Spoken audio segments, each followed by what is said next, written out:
Medical doctors, nurses, lab technicians and epidemiologists from Benin, Niger, Côte d'Ivoire, Ghana, Nigeria and Mali make up the army of volunteers ECOWAS mobilized to fight the Ebola virus disease.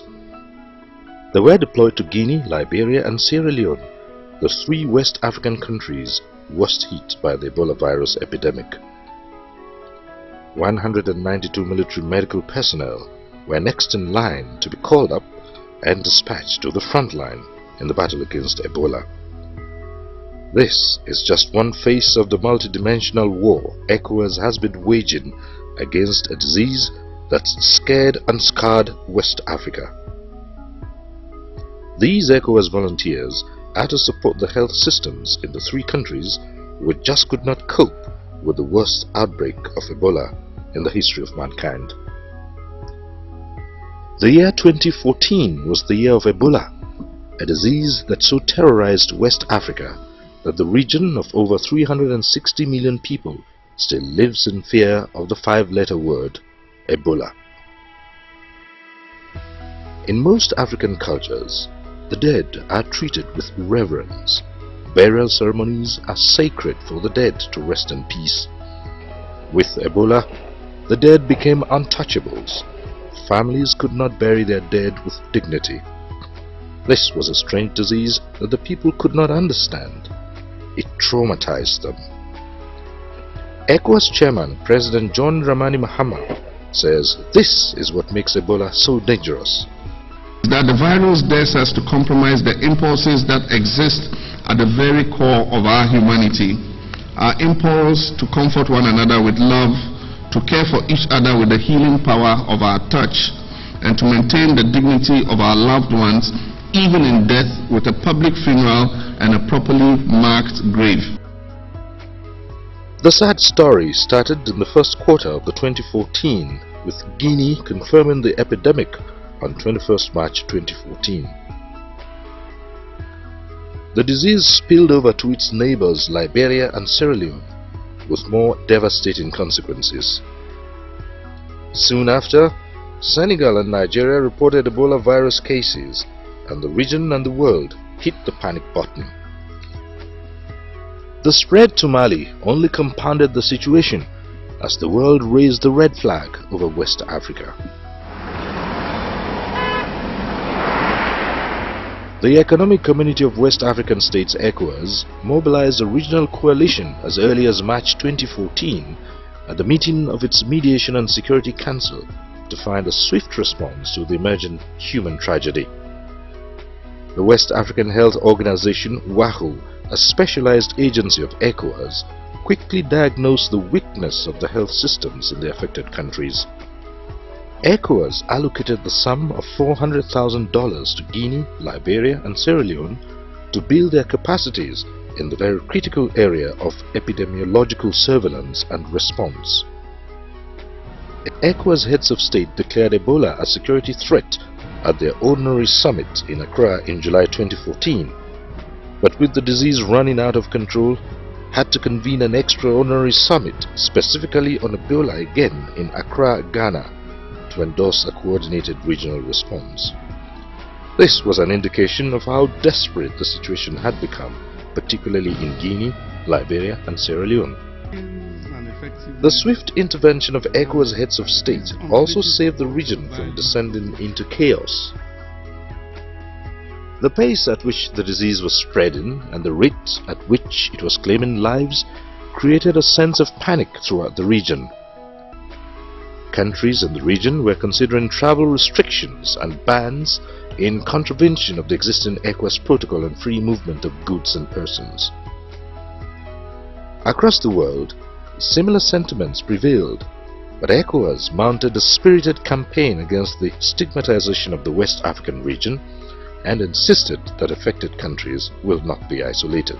Ebola, I said, is not just a Liberian problem, nor is it a Sierra Leonean or a Guinean problem. It is not just a West African problem. Ebola is a problem that belongs to the world because it is a disease that knows no boundaries. Closing of borders by member states or suspension of flights could be counterproductive. None of member states can successfully deal with the development challenge confronting our region alone, but collectively we can make it. That is the reason behind our community integration and economic development strategy anchored on free movement of persons, goods and services. Instead of isolation, we should establish humanitarian, health and economic corridors to assist affected countries. ECOWAS encouraged epidemiological surveillance at entry and exit points in member states while simultaneously enhancing advocacy throughout the region. ECOWAS went on to launch a $15 million regional solidarity fund to which member countries promptly responded.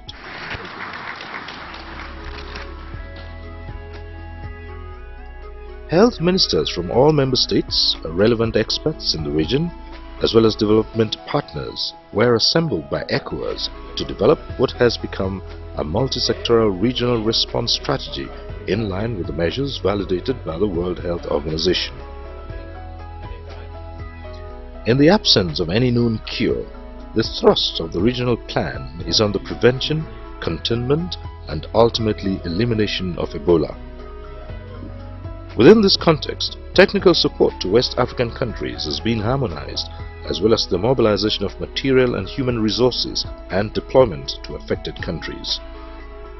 Humanitarian, economic and health corridors were also earmarked. The regional plan is hinged on the coordination of national and regional plans for disease control and preventive measures, as well as massive advocacy, while strengthening diagnostic capacity for on-the-spot research and tests. The solution to Ebola challenge is prevention of its spread, solidarity and collective response. Togolese President Faure Gnassingbé was appointed to supervise a regional operational framework created to facilitate the coordinated response. It has a ministerial coordination group made up of health ministers and headed by Ghana's Minister of Health. There is also a multi-sectoral technical monitoring and surveillance group comprising experts. Under this arrangement, all the countries in West Africa have been working together under the coordination of ECOWAS. The ECOWAS Commission, as well as the West African Health Organization, the Specialized Health Agency, were assigned the primary responsibility of executing the regional response. WAHO is undertaking advocacy, social and community mobilization, as well as capacity building in affected and non-affected member states. We also visited all these three countries to see where they are, but the number of deaths is decreasing in some of the countries, which shows that in terms of taking care of positive case, the country are doing quite well. High-level missions were organized to affected countries and their neighbors to ensure effective implementation of the interventions in case management and prevention. WAHO redeployed 11 health experts to support the coordination of national interventions in the three most affected countries. Intense advocacy and sensitization have also been ongoing, as awareness had been identified as crucial to convincing people to cooperate by either reporting to treatment centers or embracing preventive measures. The Regional Solidarity Fund facilitated the intervention of ECOWAS in the areas of training, communication, management and epidemiological surveillance in the three affected countries. The African Development Bank extended a grant of $300,000 to ECOWAS to help with the coordination of the regional intervention. We received so far $4.5 million that go directly to assist the affected country. But this is not enough. We need more. This is why I call for more financial assistance, for more logistical assistance from the international community, but also from the African country to come and help this country, because the fight is not yet, we did not yet win the fight. We still need to assist this country. The success of Nigeria and Senegal in confronting and containing Ebola was a turning point in the fight. It inspired confidence in the capacity of the region to actually take on Ebola and win the battle against the rampaging disease. Nigeria's index Ebola case was confirmed on July 20th, 2014 in the huge city of Lagos with a population of over 20 million. It subsequently spread to the oil city of Port Harcourt in the south of the country by the 1st of August. The country's authorities declared a public health emergency, set up an emergency operation center in Lagos, quickly mobilized and allocated human and material resources, and deployed the power of communication, all under a central command for proper coordination. Nigeria aggressively executed case tracing and identification while simultaneously promoting mass sensitization and preventive measures. On daily basis, these contacts were monitored, phone calls were made to them, and also those that monitored them will go to the respective houses to also confirm the information.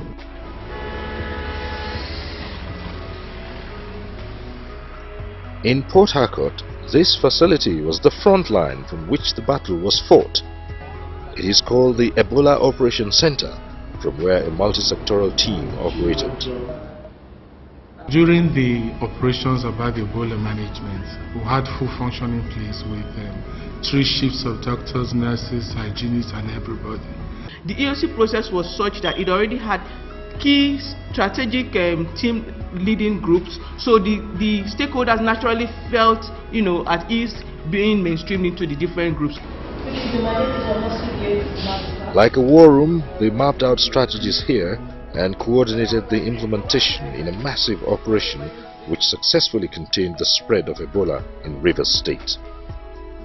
Rivers State fought the Ebola war using 5 strategies: epidemiology and surveillance, case management, point of entry, communication and social mobilization.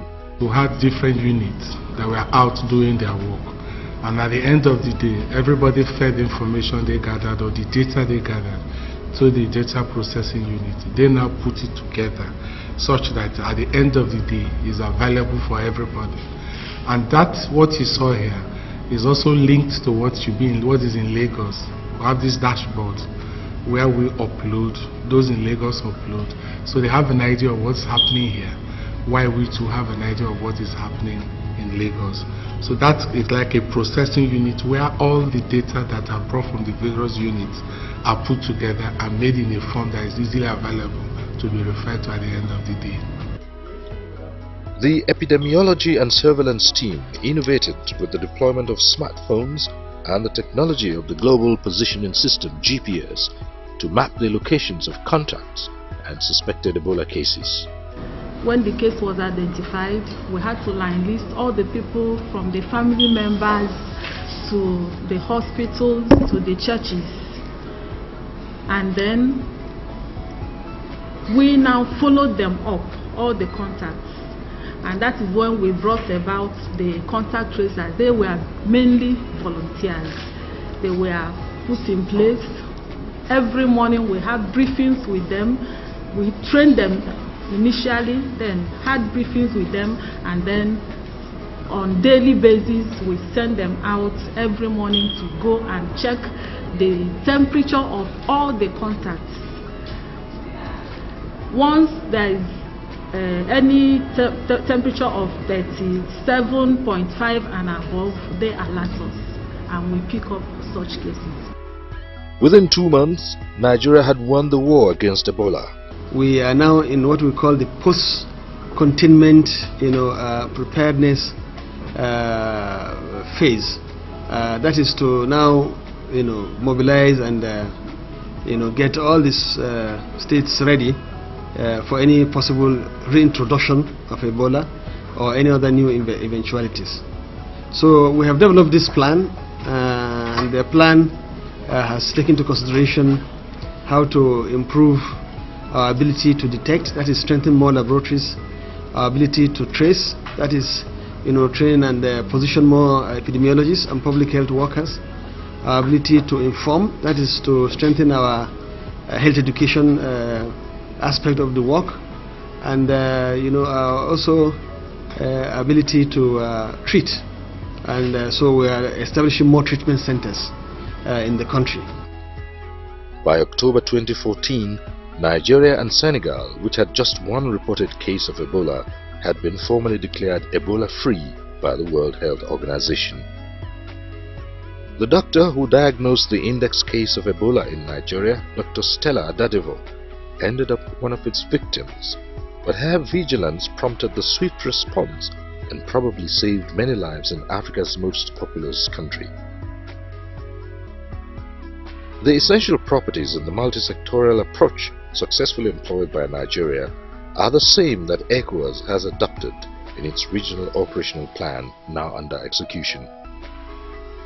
The ECOWAS operational plan therefore places some priority on vigilance and is getting all countries in the region to build up their capacity for epidemiology and surveillance as well as treatment.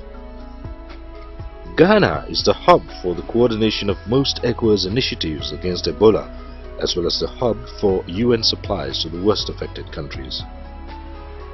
Though the country has not had any reported case of Ebola, Ghana has already taken the precaution of setting up this treatment center in the capital, Accra.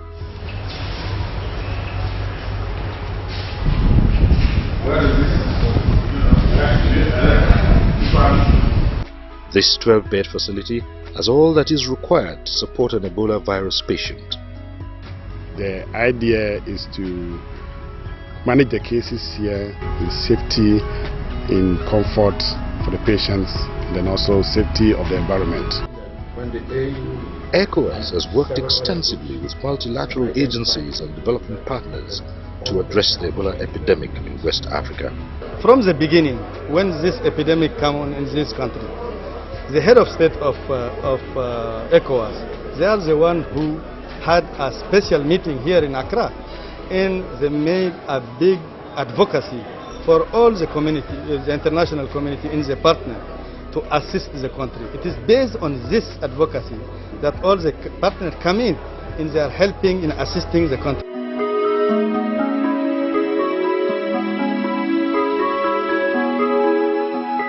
The gains have become quite manifest, with more lives being saved in the three most affected countries as intervention policies enhance their response mechanism. ECOWAS, WAHO, has helped us even to build treatment centers. WAHO, ECOWAS, has helped us to send personnel out there, trained technical personnel. That one is on the ground. And even to build up the treatment center in Port Loko, that's the help of ECOWAS. And also advice, technical advice, and the whole issue of the coordination. Yes. We are still looking forward to ECOWAS being a very, WAHO being a technical body to continue to mobilize for us personnel that can go and assist, to mobilize for us, logistics, both ambulances, pickup cars that will take dead bodies and go and bury them, and also with regards to the PPEs, the personal protective equipment. Those are areas of challenges, those are areas of gaps, so we are expecting support in that area. En Afrique de l'Ouest, l'Organisation ouest africaine de la santé nous a accompagnés dans le processus de coordination. The West African Health Organization helped us in the process of coordination to fight against this epidemic, and that is important. They also sent us things that are very important, such as ambulances and people for sensitization on the danger of the epidemic. The West African Health Organization, supported by ECOWAS, are really supporting us with the most necessary things to fight against this epidemic. Ebola is being contained, yet ECOWAS is not relenting. Surveillance has been sustained, advocacy is continuing, and support for affected countries has been reinforced. 32-year-old Dennis Akaga is one of the lucky few who walked out of this treatment center in Lagos, though he lost his fiancée and unborn child. he still considers it a miracle, but believes the treatment facility and quality of care he got were pivotal to his survival. One of those things that made me submitted myself to them was the fact that I saw the facility, I saw everything was okay, and I said, okay, if they have this kind of facility, I think it's not what I think initially. So that was why I came. So the facility and everything was okay, the care was okay. The volunteers that came all the way from, some of them that I happened to be friends with, came all the way from the east. They were just so nice. And aside that, if I had the food, I used to tell them that I missed the food. So everything was okay. Chinyere Enemu also beat Ebola, but lost a brother, a medical doctor who died treating Ebola victims in Port Harcourt. When I called the attention, they had no option than to take me to the quarantine center. Then examined me there, took care of me, especially trying as much as possible to raise my immune system so that I will not go down. So in the process of that, they treated me of malaria and also try as much as possible to give me proper meal just to raise my immune system. So at the end of it all, I was able to succeed. Many more Ebola victims in the 3 worst affected countries of Guinea, Liberia and Sierra Leone are surviving and telling similar stories. The worst seems to be over, but West Africa will never forget the year of Ebola. While half of those infected are fortunate enough to survive the experience, they are unable to return to their homes in which they once lived, or to return to the jobs at which they once worked. They too find that because of fear and stigma, they are unwelcome everywhere they go. The devastation of this Ebola epidemic does not have to signal an end for these countries. With the attention and assistance of the world, it could also symbolize the birth of something new, something vibrant, and something beautiful.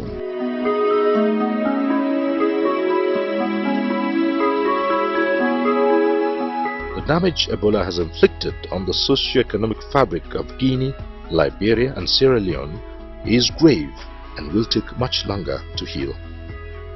The human cost is still being counted, but as at the end of 2014, Ebola had killed about 7,900 people in West Africa, mostly in the 3 worst hit countries, Liberia, Sierra Leone and Guinea. The effect on the fragile economies of these countries has also been devastating. Economic losses have been put at $2 billion, and the outlook for 2015 is so dismal that the World Bank has reversed earlier projections of prospective growth in these countries. We cite large numbers of the labor force unable to work as a result of infection or quarantine measures. The economies of Liberia, Guinea and Sierra Leone are all but crumbling. The crops for this season were not harvested, and the crops for the coming season have not been planted, meaning that the suffering that is being wrought by Ebola will last long after the epidemic has ended.